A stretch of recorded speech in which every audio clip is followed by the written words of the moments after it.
Bihar museum Patna और प्रांगण नाट्य संस्था पटना द्वारा आयोजित सुप्रसिद्ध अभिनेता राजीव वर्मा के व्याख्यान पर सोमा चक्रवर्ती के साथ बिहार म्यूजियम पटना आएंगे क्यों पेंटिंग चालू हो गई। जैसे मधुबनी पेंटिंग या हमारे यहाँ की जो आदिवासी लोक कला की वहां की पेंटिंग है, एयरपोर्ट्स पे वो डेकोरेशन के लिए लगाई जाती है, उनको पद्मश्री भी दिया जाता है।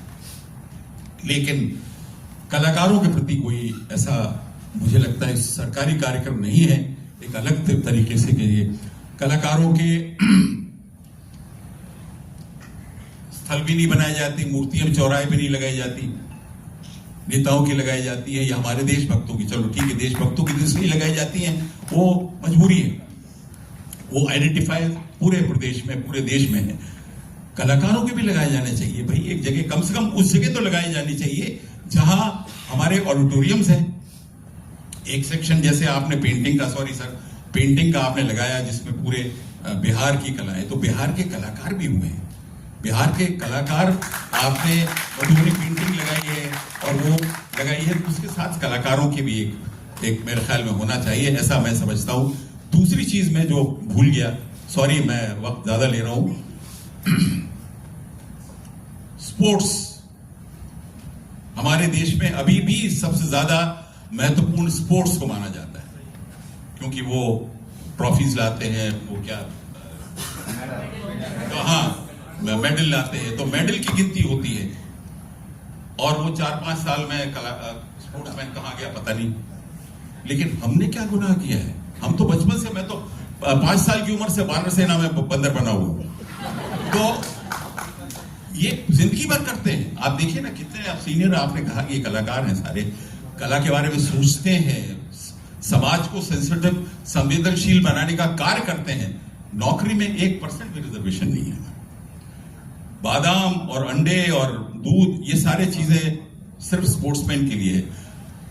वो हर जिले में, हर मोहल्ले में स्टेडियम बनाए जाते हैं, लेकिन ऑडिटोरियम कितने हैं आपके यहाँ जहां आपस में मिलके ही कोई चीज, जैसे हमारे यहाँ चौपाल होती थी गांव में, चौपाल होती थी इसलिए कि वहां मीटिंग भी होती थी और उसके अलावा ये काम भी होते थे, नाच गाने भी होते थे, कुछ स्वांग भी रचाए जाते थे, ये सारी चीजें होती थी। इस सब का भी हमें विचार करना चाहिए।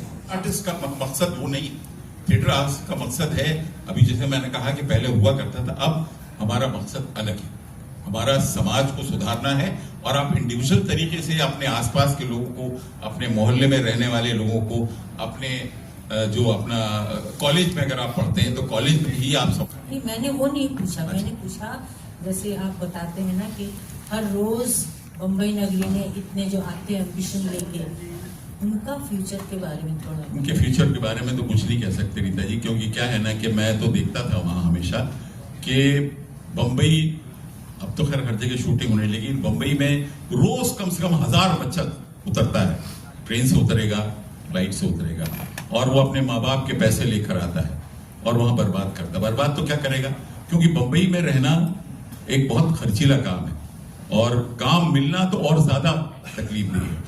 एक एक कमरे में 12-12, 15-15 लोग रहते हैं और वो भी कई बार तो शिफ्टों में सोते हैं कि रात में हम सोएंगे, दिन में सोओगे या इस वक्त सोओगे। खाने को नहीं होता, क्या क्या करते हो, कितने खर्चे हैं वहां पर। वहां का रहने का खर्चा अलग है, वहां पर खाने पीने का, ट्रांसपोर्टेशन का, और अपने आप को अगर एक्टर है तो फिर कपड़े लत्ते भी वैसे चाहिए और फिर आपको ट्रेनिंग भी करनी है।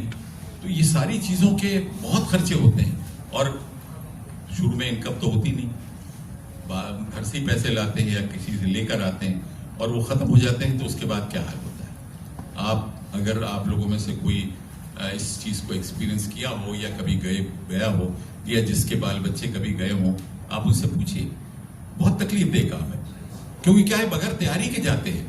अभी तो हमारे उस तरीके से ट्रेनिंग इंस्टीट्यूट बन गए हैं, वर्कशॉप्स होते हैं, अलग से क्लासेस होती हैं, आप अपने को तैयार करके जाइए उस तरीके से और कुछ ऐसा करके जाइए कि वहां आप अपने रोजी रोटी कमा सकें, उसके बाद ये स्ट्रगल करिए आप। क्योंकि ये ठीक है, मानता हूं मैं, फिल्म बड़ा एक पैसे अर्न करने वाला जरिया है, लेकिन हमेशा नहीं है।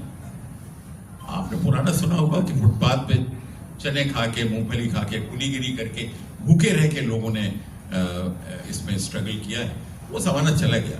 वो इक्के दुक्के कोई लोग थे, कुछ लोग तो मर खप गए, उनको कोई अता पता ही नहीं है, वो कुछ नहीं कर पाए। कुछ लोगों ने घरों को बर्बाद कर दिया, कुछ लोगों ने अपने आप को बर्बाद कर लिया। तो ये सारी कहानियां भी हैं। देखिए, thanks for watching. Ranjan Kumar Amrit news, Patna, Bihar. जय हिंद, जय भारत, वंदे मातरम।